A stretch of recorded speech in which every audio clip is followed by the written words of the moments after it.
Welcome to the Daily Chronological Bible. My name's Hunter, and we are reading through the Bible in chronological order as a single story. And that story is all about Jesus. It is a revelation of Him, and He has revealed to us the heart of the Father. Today, April the 6th, we're in the book of Judges, chapters 19 through chapter 21. From the New Living Translation, this is the word of the Lord. Judges 19. Now in those days Israel had no king. There was a man from the tribe of Levi living in a remote area of the hill country of Ephraim. One day he brought home a woman from Bethlehem in Judah to be his concubine. But she became angry with him and returned to her father's home at Bethlehem. After about 4 months, her husband set out for Bethlehem to speak personally to her and persuade her to come back. He took with him a servant and a pair of donkeys. When he arrived at her father's house, her father saw him and welcomed him. Her father urged him to stay a while, so he stayed 3 days, eating, drinking, and sleeping there. On the 4th day, the man was up early, ready to leave, but the woman's father said to his son-in-law, "Have something to eat before you go." So the 2 men sat down together and had something to eat and drink. Then the woman's father said, "Please stay another night and enjoy yourself." The man got up to leave, but his father-in-law kept urging him to stay, so he finally gave in and stayed the night. On the morning of the 5th day, he was up early again, ready to leave, and again the woman's father said, "Have something to eat. Then you can leave later this afternoon." So they had another day of feasting. Later, as the man and his concubine and servant were preparing to leave, his father-in-law said, "Look, it's almost evening. Stay the night and enjoy yourself. Tomorrow you can get up early and be on your way." But this time the man was determined to leave, so he took his 2 saddled donkeys and his concubine and headed in the direction of Jebus, that is, Jerusalem. It was late in the day when they neared Jebus, and the man's servant said to him, "Let's stop at this Jebusite town and spend the night there." "No," his master said, "we can't stay in this foreign town where there are no Israelites. Instead, we will go on to Gibeah. Come on, let's try to get as far as Gibeah or Ramah, and we'll spend the night in one of those towns." So they went on. The sun was setting as they came to Gibeah, a town in the land of Benjamin. So they stopped there to spend the night. They rested in the town square, but no one took them in for the night.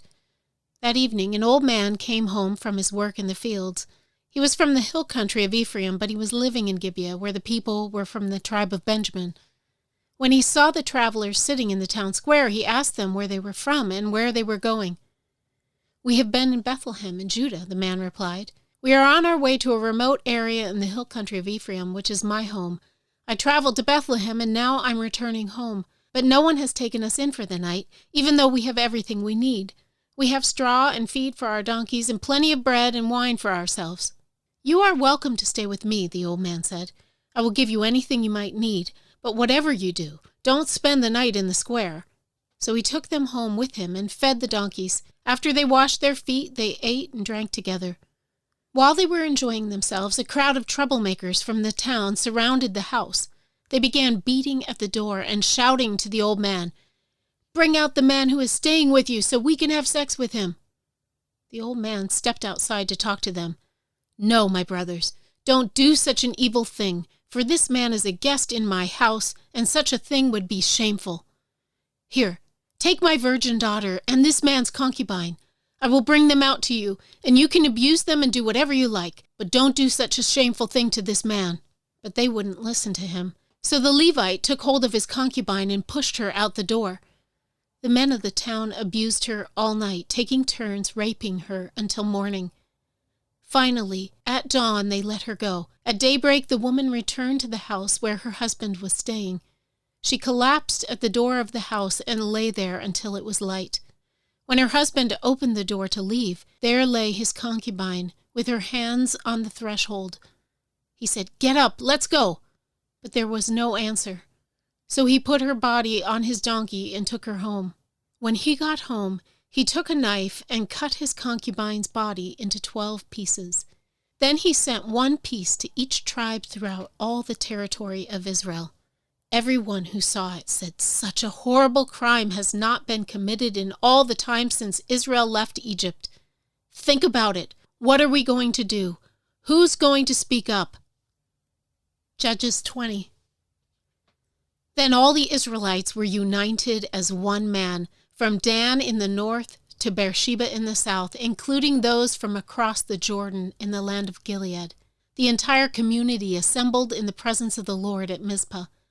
The leaders of all the people and all the tribes of Israel, 400,000 warriors armed with swords, took their positions in the assembly of the people of God.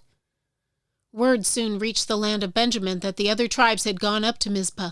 The Israelites then asked how this terrible crime had happened. The Levite, the husband of the woman who had been murdered, said, "My concubine and I came to spend the night in Gibeah, a town that belongs to the people of Benjamin. That night, some of the leading citizens of Gibeah surrounded the house, planning to kill me, and they raped my concubine until she was dead. So I cut her body into 12 pieces and sent the pieces throughout the territory assigned to Israel, for these men have committed a terrible and shameful crime. Now then, all of you, the entire community of Israel, must decide here and now what should be done about this." And all the people rose to their feet in unison and declared, "None of us will return home. No, not even one of us. Instead, this is what we will do to Gibeah. We will draw lots to decide who will attack it. 1/10 of the men from each tribe will be chosen to supply the warriors with food, and the rest of us will take revenge on Gibeah of Benjamin for this shameful thing they have done in Israel." So all the Israelites were completely united, and they gathered together to attack the town. The Israelites sent messengers to the tribe of Benjamin, saying, "What a terrible thing has been done among you! Give up those evil men, those troublemakers from Gibeah, so we can execute them and purge Israel of this evil." But the people of Benjamin would not listen. Instead, they came from their towns and gathered at Gibeah to fight the Israelites. In all, 26,000 of their warriors, armed with swords, arrived in Gibeah to join the 700 elite troops who lived there. Among Benjamin's elite troops, 700 were left-handed, and each of them could sling a rock and hit a target within a hair's breadth without missing. Israel had 400,000 experienced soldiers armed with swords, not counting Benjamin's warriors.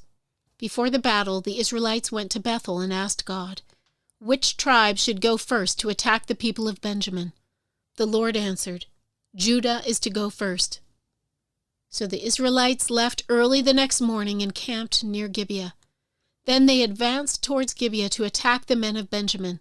But Benjamin's warriors who were defending the town came out and killed 22,000 Israelites on the battlefield that day.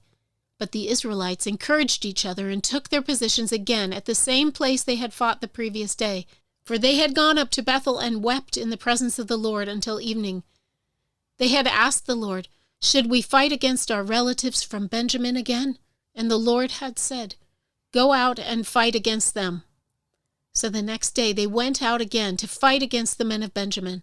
But the men of Benjamin killed another 18,000 Israelites, all of whom were experienced with the sword. Then all the Israelites went up to Bethel and wept in the presence of the Lord and fasted until evening. They also brought burnt offerings and peace offerings to the Lord. The Israelites went up seeking direction from the Lord. In those days the Ark of the Covenant of God was in Bethel, and Phinehas, son of Eleazar and grandson of Aaron, was the priest. The Israelites asked the Lord, "Should we fight against our relatives from Benjamin again, or should we stop?" The Lord said, "Go. Tomorrow I will hand them over to you." So the Israelites sent an ambush all around Gibeah. They went out on the third day and took their positions at the same place as before. When the men of Benjamin came out to attack, they were drawn away from the town, and as they had done before, they began to kill the Israelites. About 30 Israelites died in the open fields and along the roads, one leading to Bethel and the other leading back to Gibeah. Then the warriors of Benjamin shouted, "We're defeating them as we did before." But the Israelites had planned in advance to run away so that the men of Benjamin would chase them along the roads and be drawn away from the town. When the main group of Israelite warriors reached Baal Tamar, they turned and took up their positions. Meanwhile, the Israelites hiding in ambush to the west of Gibeah jumped up to fight. There were 10,000 elite Israelite troops who advanced against Gibeah. The fighting was so heavy that Benjamin didn't realize the impending disaster. So the Lord helped Israel defeat Benjamin, and that day the Israelites killed 25,100 of Benjamin's warriors, all of whom were experienced swordsmen. Then the men of Benjamin saw that they were beaten. The Israelites had retreated from Benjamin's warriors in order to give those hiding in ambush more room to maneuver against Gibeah.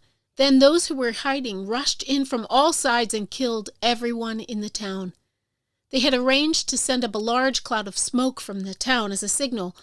When the Israelites saw the smoke, they turned and attacked Benjamin's warriors. By that time, Benjamin's warriors had killed about 30 Israelites, and they shouted, "We're defeating them as we did in the first battle." But when the warriors of Benjamin looked behind them and saw the smoke rising into the sky from every part of the town, the men of Israel turned and attacked. At this point, the men of Benjamin became terrified because they realized disaster was close at hand. So they turned around and fled before the Israelites toward the wilderness. But they couldn't escape the battle, and the people who came out of the nearby towns were also killed. The Israelites surrounded the men of Benjamin and chased them relentlessly, finally overtaking them east of Gibeah. That day, 18,000 of Benjamin's strongest warriors died in battle. The survivors fled into the wilderness toward the rock of Rimmon, but Israel killed 5,000 of them along the road. They continued the chase until they had killed another 2,000 near Gidom. So that day the tribe of Benjamin lost 25,000 strong warriors armed with swords, leaving only 600 men who escaped to the rock of Rimmon, where they lived for 4 months. And the Israelites returned and slaughtered every living thing in all the towns, the people, the livestock, and everything they found. They also burned down all the towns they came to. Judges 21. The Israelites had vowed at Mizpah, "We will never give our daughters in marriage to a man from the tribe of Benjamin." Now the people went to Bethel and sat in the presence of God until evening, weeping loudly and bitterly. "O Lord, God of Israel," they cried out, "why has this happened in Israel? Now one of our tribes is missing from Israel." Early the next morning, the people built an altar and presented their burnt offerings and peace offerings on it. Then they said, "Who among the tribes of Israel did not join us at Mizpah when we held our assembly in the presence of the Lord?" At that time they had taken a solemn oath in the Lord's presence, vowing that anyone who refused to come would be put to death. The Israelites felt sorry for their brother Benjamin and said, "Today one of the tribes of Israel has been cut off. How can we find wives for the few who remain, since we have sworn by the Lord not to give them our daughters in marriage?" So they asked, "Who among the tribes of Israel did not join us at Mizpah when we assembled in the presence of the Lord?" And they discovered that no one from Jabesh-Gilead had attended the assembly. For after they counted all the people, no one from Jabesh-Gilead was present.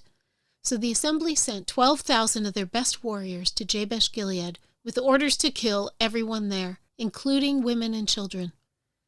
"This is what you are to do," they said. "Completely destroy all the males and every woman who is not a virgin." Among the residents of Jabesh-Gilead, they found 400 young virgins who had never slept with a man, and they brought them to the camp at Shiloh in the land of Canaan. The Israelite assembly sent a peace delegation to the remaining people of Benjamin who were living at the rock of Rimmon. Then the men of Benjamin returned to their homes, and the 400 women of Jabesh-Gilead who had been spared were given to them as wives, but there were not enough women for all of them. The people felt sorry for Benjamin because the Lord had made this gap among the tribes of Israel. So the elders of the assembly asked, "How can we find wives for the few who remain, since the women of the tribe of Benjamin are dead? There must be heirs for the survivors so that an entire tribe of Israel is not wiped out. But we cannot give them our own daughters in marriage because we have sworn with a solemn oath that anyone who does this will fall under God's curse." Then they thought of the annual festival of the Lord held in Shiloh, south of Lebonah and north of Bethel, along the east side of the road that goes from Bethel to Shechem. They told the men of Benjamin, who still needed wives, "Go and hide in the vineyards. When you see the young women of Shiloh come out for their dances, rush out from the vineyards, and each of you can take one of them home to the land of Benjamin to be your wife. And when their fathers and brothers come to us in protest, we will tell them, Please be sympathetic. Let them have your daughters, for we didn't find wives for all of them when we destroyed Jabesh-Gilead. And you are not guilty of breaking the vow, since you did not actually give your daughters to them in marriage." So the men of Benjamin did as they were told. Each man caught one of the women as she danced in the celebration and carried her off to be his wife. They returned to their own land, and they rebuilt their towns and lived in them. Then the people of Israel departed by tribes and families, and they returned to their own homes. In those days, Israel had no king. All the people did whatever seemed right in their own eyes.